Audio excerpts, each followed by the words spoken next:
Hello, welcome to a new video. I thought I'd better do a recap of everything I did in August. Starting with, I filmed opening up 2 new notebooks, all excited, and I'm so disappointed. So I thought I would tell you about them because I expect a lot of people make this mistake. And it's one of those things I bought from Amazon without reading the reviews, thinking I didn't need to read the reviews. And when I went back and read the reviews, I think, oh damn, I should have just read them. So I bought 2 Moleskine notebooks. And that's why I'm telling you about them, because like Moleskine's the classic. You think you're getting good quality with Moleskine. It's the traditional classic Moleskine notebook, soft back. And the pages are so ridiculously thin. You can see through, let me show you, I mean, but on this one, I don't know if it's going to show, it will call me a liar and not show it now. You can read the words through from what it's got printed. Anyway, the paper feels nice and smooth, but that is no good for me. That is far too distracting. So I'm beginning the next painting now, and here's my initial sketch. I'm not totally happy with the face. I'm hoping it will just work out when I start painting. So these are my sources. Again, because I did everything, all my pictures in portrait mode for the clothing sales for Threads of a Fairy Tale, I needed to fill in the landscape around it. So this was actually a picture from the same day, but it had more of the house in, and then I used AI to create that side and a little bit of that side to give me a bit of a clue. You know, most of the background is abstract anyway, so I know I've got a bit of stick for using AI, but it works for me. So oops, yeah, so those are the 2 main pictures that I'm using. So this one is from my failed attempt at a picture here, which I don't think I showed you before because it's so bad. I don't like showing you now. I'm gonna recreate that one and hopefully it's better. So this is the first time using watercolour board. I'm interested to see what that's going to look like. I might use it as a diary, my musings and angsty sort of diary, because that probably will never get read ever again.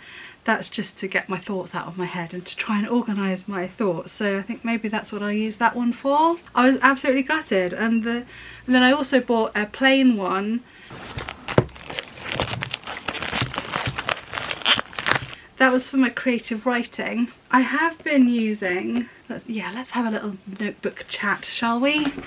I think I've shown you this before actually. It's by Lucy Cavendish, Fairy, A Journal of Enchantment. The cover is very faded because it's been sitting in the near the window. But it's an absolutely beautiful journal. You've got a mix of lines, then every now and then you'll have some fairy art, a mix of like little folk tale-y legendy bits from the on the bottom there. It's absolutely beautiful and I love it, and you've got some plain pages as well. It's like nice and inspiring, so I thought I'd use this one for my creative writing because it's, yeah, like I said, it's inspiring, but it's too thick. It just doesn't fold flat. It is like that, and it's really, it just keeps flipping over. It's annoying when I'm trying to write in it, and then when I'm typing up what I've written, I can't hold it flat to keep it open while I type up, so it was just becoming too annoying, unfortunately. So I think I'm going to go more abstract for the background for this one, partly because I just don't have a good background. The angle of the house is wrong. Anyway, we'll see.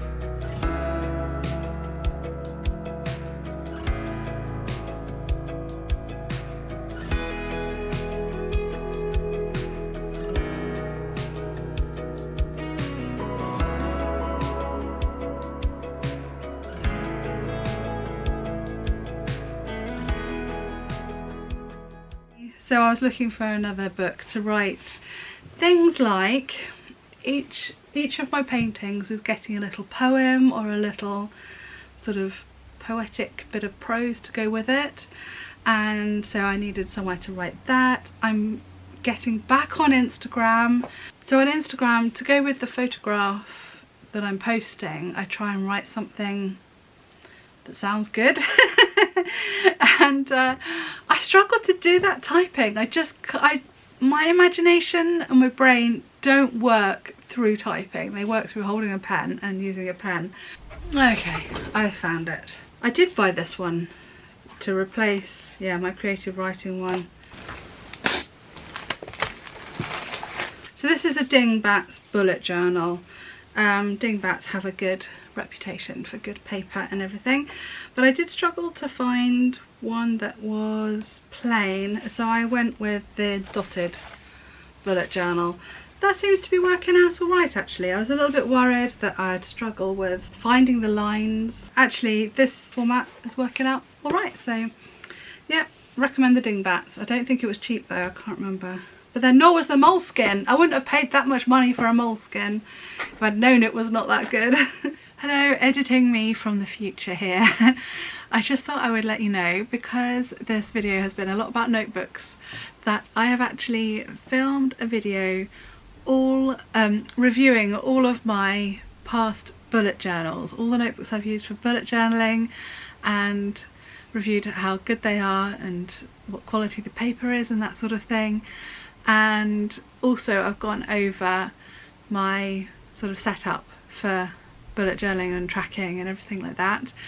Now, I've done videos like this most Januaries in the past, but this time it's a good thorough video and it's quite long, so I thought again I would just do this for my email subscribers. Now, I'm sorry I've been banging on about this for the last couple of videos as well, but it just happens to be that it's turned out this way. I filmed the video actually for, I'm in an art community thing, and I've shown the video to them, but I thought you might find it useful as well. Yeah, so it's just the way it's turned out.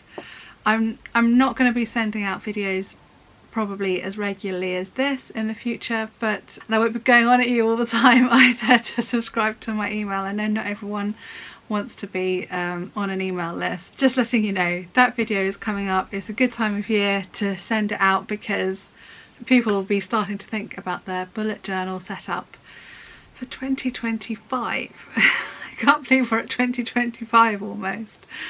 So yeah, just thought I'd quickly let you know. So the link will be below to sign up to receive my newsletters if you would like to do so. Okay, see you later. So last night I gathered everything for my portfolio so far to put them together, just to sort of see how it's all sort of going. Please excuse the mess. If it wasn't for the mess I wouldn't be able to stack them up like that, so it's just as well the mess was there. Yeah, I found that quite interesting. I got lots of notes done about my thoughts on it so far. Obviously the one I'm doing is not finished yet, but I wanted to sort of put it with the others because it's the first one on the watercolour board. I wanted to see how it fitted in with the canvas, and it seems okay. So yeah, now I have a list of all the little bits that I want to adjust, sort of alter a little bit, but it is kind of nice to see it all together. I think it is working as a collection for sure. Today, it's one of these things you did at school, isn't it? Practice your signature over and over again. So that's what I was doing yesterday.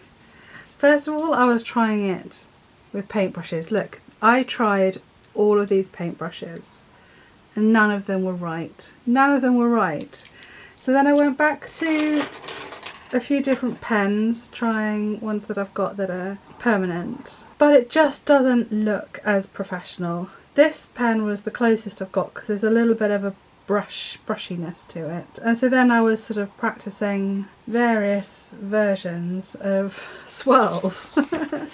I think a swirly signature suits my style. It came down to these three. There's not a lot of difference in them. And then it came down to these two. But I think I'm going to go with that one. I will do it in pencil to begin with. But today, well yesterday, with the wonders of online, I ordered these and they came today.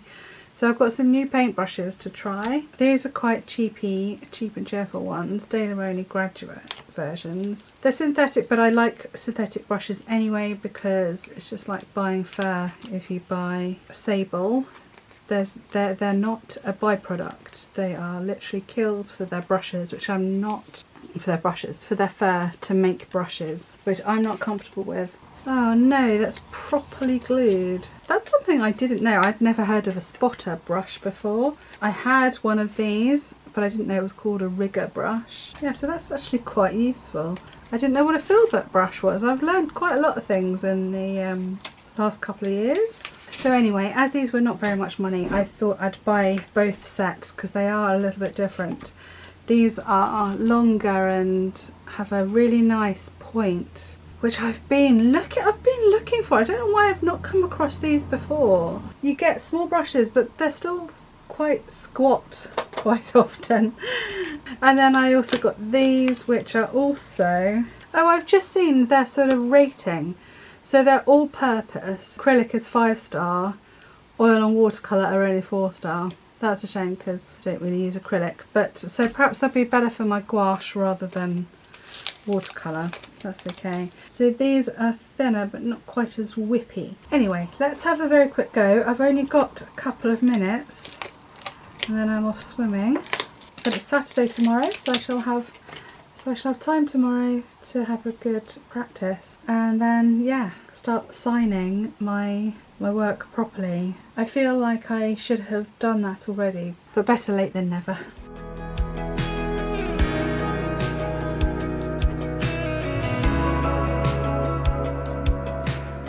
I think I found the one. 3/0 spotter. I think that's the one. That was the last one. But yes, for now I've got to go. I'll be back tomorrow.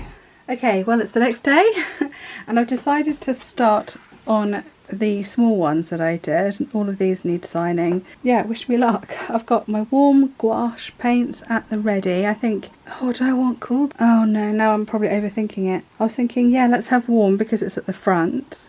But then do I want the signature to actually recede into the background a bit more? Yeah, I think I do. I think I'm going to change to cool. Oh dear, decisions. I'm so rubbish at making decisions. Yes, and it's also the decision of placement, isn't it, for all of them? I think this one's quite obvious. It will be this lower corner. But I was looking at this one, and I'm not so sure with this one because all the detail is at the bottom. So it would make sense to put my signature up at the top, but I feel like that might spoil it. I think maybe I'll do it here. I'll do it here. Just keep it very small. Right, I nearly didn't do this today. I nearly thought, I don't need to yet, but I think the sooner I start getting over this sort of little fear, because the worries of messing it up, of course, as soon as I get over that, the better, and then I can just start signing them as I finish them when I've got the right colour paint on my palette anyway. That would be ideal. Right, I'm going to do this. There we are, first one done. It's okay, it's not perfect, but it's okay, and I do think that looks better than pen. I'm not going to overthink warms and cools. I'm just going to choose a colour I think looks nice. Blends a little bit, you know, doesn't stand out too much and isn't hidden too much either. So that's the plan.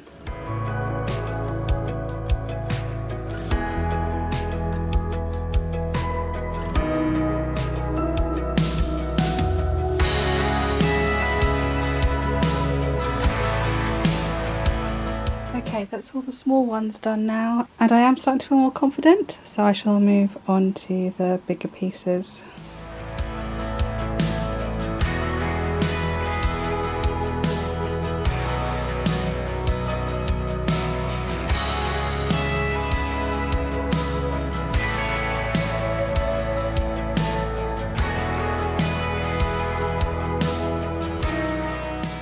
Well, that's 16 paintings signed in one day. I think that's not bad. And I'm quite glad that job's done. But it did take a lot longer than I thought. I now want to get on with some actual painting.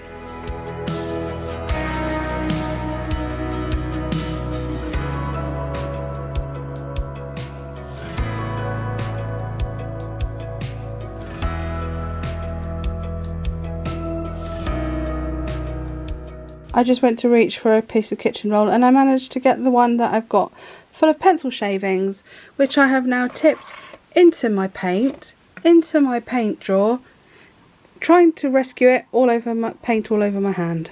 Time for a break. But I'm liking the roller application. I'm annoyed though because where I'd just washed the roller, some water came out of the inside, dribbled down and settled right on the face. So when I had to dab the water off, I messed up the face, which was blimmin' perfect. I was so pleased with the face, and now all the shadows aren't quite right. I've had to go over the eyes and the outlines again. There's a pale blob here I need to sort out. I'm so annoyed. Paint, they say. It will be relaxing, they say.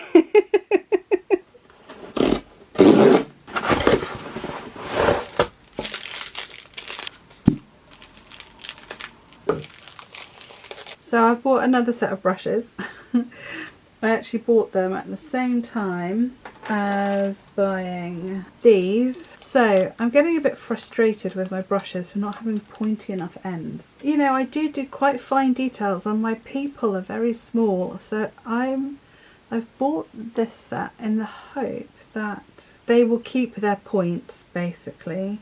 So these were Pintural Professional Series Round. They didn't have many reviews, but they were good. What a ramble about paintbrushes, but it is important, you know, it is my tool and I haven't found the right set yet. So yeah, I am hopeful for these.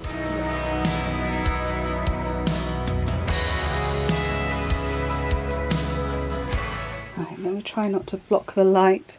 So here's the finished painting. I definitely struggled a little with a smaller size. I have been getting used to a bigger size canvas board. I really loved using the watercolour board though, so I think I'm going to have to learn how to compromise on that. I do like the theme of the petals falling over, and the poem in this one is very disguised. You really do only see it when you're very close up. Well, that's a catch up of my August. I didn't film a lot. We haven't been away in the camper van this year, which I'm a bit sad about. Yeah, it just hasn't happened this year, but never mind. Next year we'll make up for it. Take care, please hit subscribe, please tell your friends if you enjoy this channel. I would really appreciate it. Just pop the link in your Facebook or your Instagram or wherever people will see it the most. I would really be very grateful. So thank you in advance if you do have the chance to do that. Okay, take care and I'll see you soon. Bye.